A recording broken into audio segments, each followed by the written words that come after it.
In this video, I'm going to show you how to get a dark background with graphite like this. Rather than using a pencil per se, you can use graphite powder.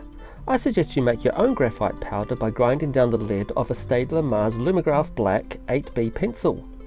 I use a plastic container like this one because it has enough room to grind down the lead directly.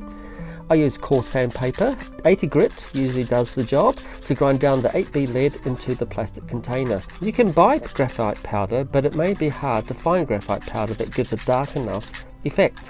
Now, regarding the method of applying graphite powder onto the paper, I have two methods that I will show you.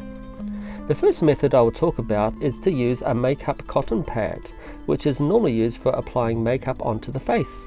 These makeup cotton pads are very low cost and do a good job at spreading out the graphite powder on the paper.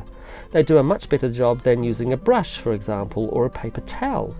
I drew the dark background of this horse picture using makeup cotton pads. Now, in the second method, I will use a makeup sponge like this one. You use the makeup sponge in exactly the same manner as with the cotton makeup pad.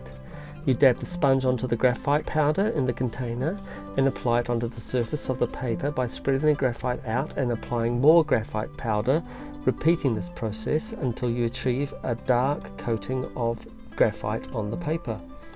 In my opinion, the makeup sponge is easier to use than a makeup cotton pad and has more potential to achieve a smoother finish due to the texture of the sponge itself.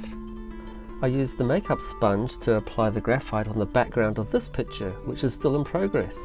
Please click here if you want to see more drawings from start to finish on this channel. Thank you so much for watching.